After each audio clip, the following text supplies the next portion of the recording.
Hello and welcome to Coffee and Conversation on BTCN. I'm your host, Shashank Bengali. I'm here with Brooke Tapsall. She is the CEO of DroneALERT. Brooke, tell us a bit about what DroneALERT is and what it aims to do. So DroneALERT is a global drone incident reporting database. It allows the public to report drone incidences as they are occurring. They can upload images, videos, and go through our very quick and easy reporting process, which makes a report and then can be sent to authorities to help with the evidence gap in drone incidences. And the aim of this is to fill in that evidence gap. Can you explain why there is often incidents of drone incursions that don't get solved because there is a lack of evidence? Why is that, and how you would fill in that missing piece? So it is a lack of evidence because a lot of reports come out of an incident where operator not found. And regardless of that, a drone can come in and out of an area, cause quite a disruption. And by the time the police or the authorities, whoever they are, arrive, it's gone. And they have absolutely nothing. But in most cases, there are people standing around that can see this and film this and provide the evidence that they may not have had. And sometimes you can catch the operator. And so when you're talking about self-regulation, that is a little bit different from the model of law enforcement that we have come to think about, which is the authorities go out, they do their investigation. And now we're here at Interpol World. What are you hoping to achieve by being here, and what are you explaining to law enforcement officials as you're talking about how they can work together with your platform? So DroneALERT is the only global drone incident reporting database out there. And it has the ability to link a lot of agencies and information across the world. And this is very important to help with drone mitigation and planning when there is an incident. What do we do? Who's responsible? And the information needs to be shared around the world to be able to do this. So DroneALERT, apart from gathering evidence, can also link security operations, security organizations, intelligence organizations as well, to help them answer these questions. So with the proliferation of drones and UAVs, we've had a number of incidents. We've had recently here in Singapore a number of flights diverted or delayed because of drone incidents at the Singapore airport. Can you give some examples of ways in which drones are a problem for law enforcement or a challenge? Maybe at the moment they're sort of not knowing what to do or how to deal with it. Because depending on the country, maybe not just here, but a lot of countries have different regulations on who has the authority. The police will have the authority, civil aviation will have the authority. How do you deal with that? So a lot of this is still gathering information. And so as I understand it, you rely on users to upload their geolocation, other information. How do you encourage, or how will you encourage users to self-report? This will, I think, depend on the operator.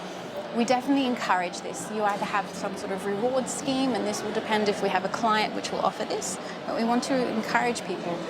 Commercial operators are more likely to want to self-regulate, because without the self-regulation, it's actually harming their industry and their business. The hobbyists potentially are not wanting to incriminate themselves in some way, shape or form, and this is probably the harder one to activate. But the other thing is making people aware that this is available. So it's an education process as well. So when did DroneALERT actually start, and what's the response been like? How many countries are you operating in? So DroneALERT is global. It is available everywhere in the world. People can report wherever they have a mobile phone. The industry hasn't quite been ready for this level of counter-UAV. The industry has gone through steps. It's the drone, amazing, everything, wow. And then we'll get into the regulations. Oh my God, it's not actually up to speed just yet. And now these are going through a process like, oh, hang on, now we have to deal with how to take a drone out of the sky. And DroneALERT is getting a lot more traction now, because the industry has caught up with the fact that it needs to fill these evidence gaps. Technology can't be the sole source of this, and we need ways to share the data. And so were there any challenges in creating an application that would interface with law enforcement, or is the application somehow separate from law enforcement agencies?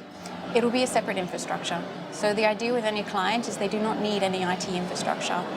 What we have is an autonomous system. They have a dashboard that they link into, and everything that happens in their jurisdictional area will be up there. The only thing we will probably have to deal with depending on the security agency, is their own security and what they do want in a requirement. They probably want a certain level of security for the servers and everything like this. And so you're a CEO, you're a scientist, you've thought about these issues with UAVs. What is your ideal regulatory mechanism? Is there an ideal structure that can promote the use of this technology while also doing it in a safe way? Difficult question there, because so many aspects lead into it. Very definitely the scientist comes out, so we make sure that what we've done is robust, because this is very important to have sustainability and scalability. Regulatory, we are covering as many of the fields as we possibly can, but when you cover a global field, it's sometimes hard to change bits and pieces, but we are always trying to make sure that whatever we have and whatever systems we have are safe and secure. So what about the prospects for things like geofencing, where embedded into the device itself, the hardware, there are restrictions on where drones can fly, on no-fly zones? How far advanced is that? Is that a possible solution for some of these problems? Geofencing is already in the market. So the largest manufacturer has the market share. They put in geofencing. So the technology is there and it is always changing. However, with most of these aspects, there's always a way to bypass. And drone community and operators, more likely the hobbyists, sometimes don't want to be regulated so much or controlled so much.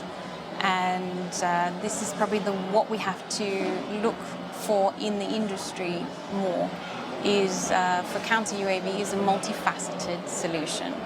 So it will be the drone regulations, it will be the geofencing, it will be the technology, it will be the people self-regulating the industry and the drone education.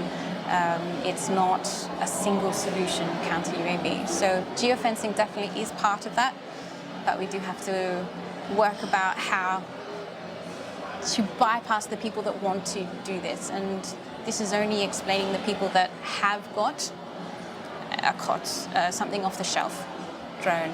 We have people that make drones at home, which will have none of this technology or facility in it. And this is also a security issue that has to be dealt with. So a really challenging area. Well, it is a challenging area, but everybody's starting to think about this, and geofencing definitely does help and is used. So the right people will use geofencing, and this helps eliminate a number of noise. And the ones that don't want to use geofencing, that will bypass it, at least we know that potentially that could be a security threat. So it's out there, and it's appreciated, I think, by a lot of the assets that geofencing is protecting. But you do have to be careful that if people want to break that barrier, they will. Well, thank you very much. It's great talking with you. That's all the time we have, unfortunately, for today. But thank you for joining us on Coffee and Conversation. I'm Shashank Bengali for BTCN, and see you next time.